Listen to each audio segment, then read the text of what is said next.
So I'm standing here in the middle of a forest, a Punjabi forest, if that's at all a thing. And I've got the new Jeep Wrangler with me. Of course, a vehicle that is loved in Punjab. Now, this is not an all-new vehicle. It is more of a facelift, but it's not just a nip and tuck job. It gets, of course, some changes in terms of design, but it also gets new tech, it gets new convenience features, and its off-road capability has gone up a bit more. But what is this all about? Well, we are here in the middle of this forest to find out doing what the Jeep Wrangler is meant to do, which is going down an off-road trail. So join us as we test and check what has really changed in this Jeep Wrangler, and is it worth spending that money and getting it home.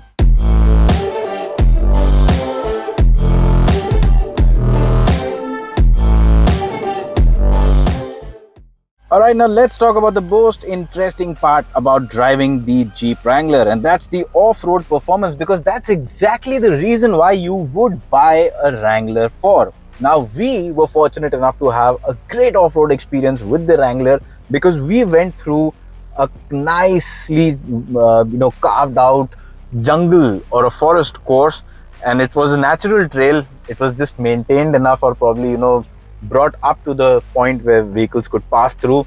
Had a lot of inclines, drops, areas with low traction, and the Wrangler did not sweat for a moment.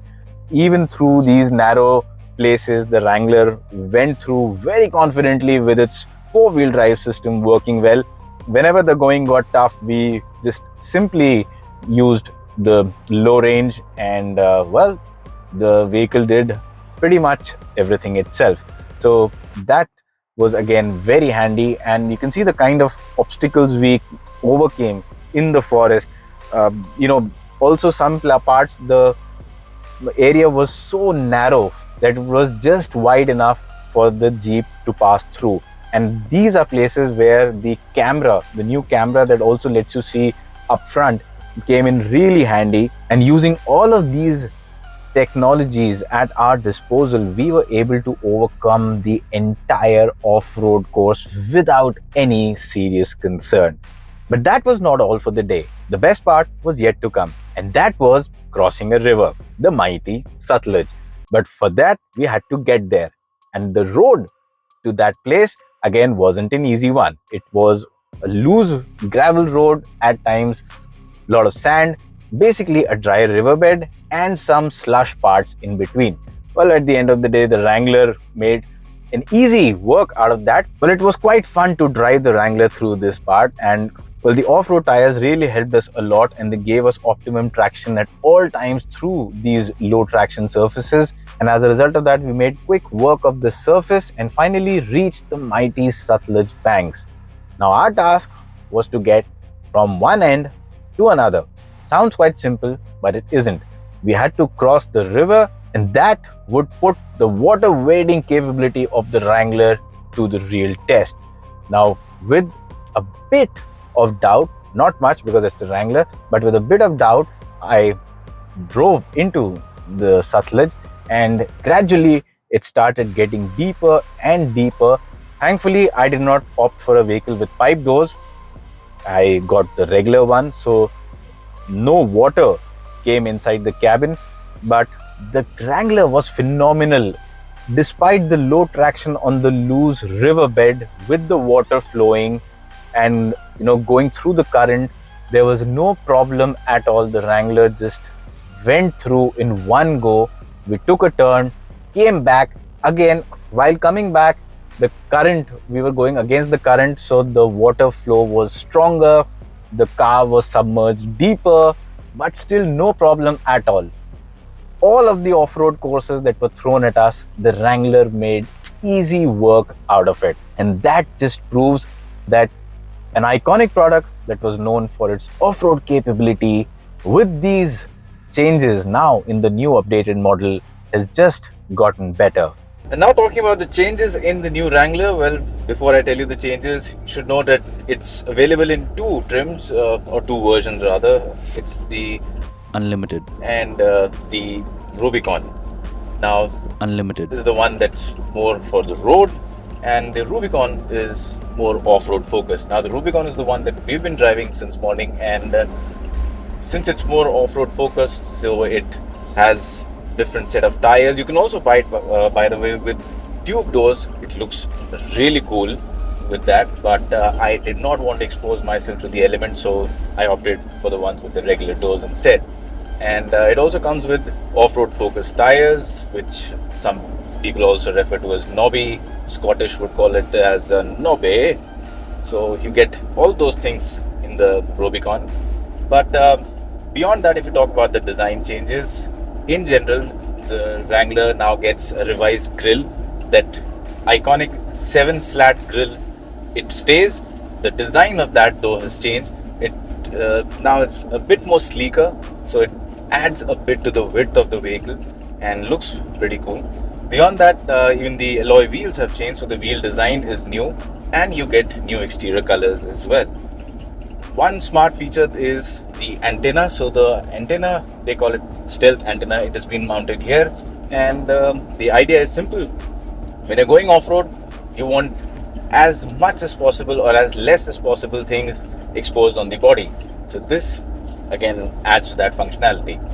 Coming to the cabin, again inside the cabin, it's not a full generation change, so there are updates. It's not a complete makeover, but yes, there is change in terms of the infotainment system. Now the screen is larger.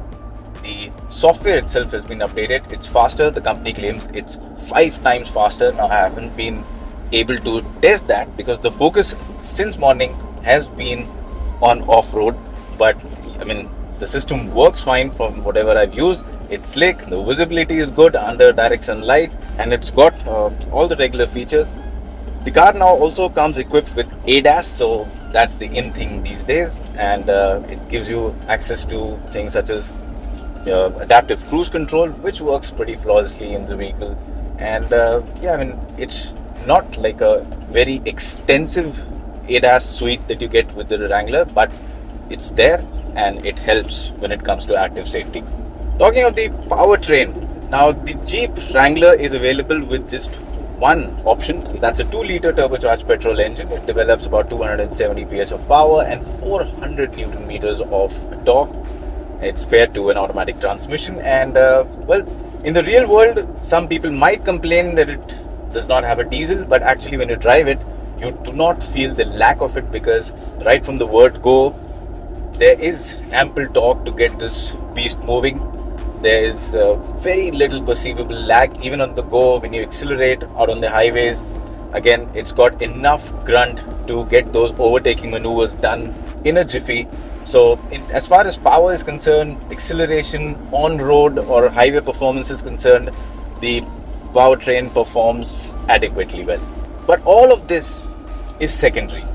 The real reason why you would buy the Wrangler, and specifically the Rubicon, is because you have to be an off-road enthusiast.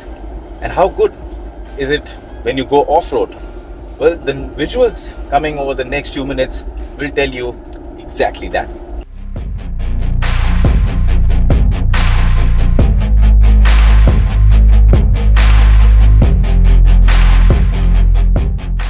So there you have it.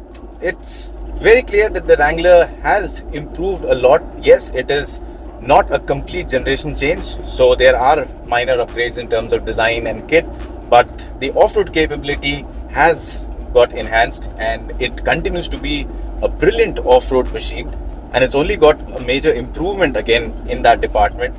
There are some things that could have been better, for example the footwell, and now this is something that can only change with the generation change in the model, because the footwell is quite narrow. There is no dead pedal, and when you're driving it for a long time on the highway, well, your left foot doesn't love the feeling.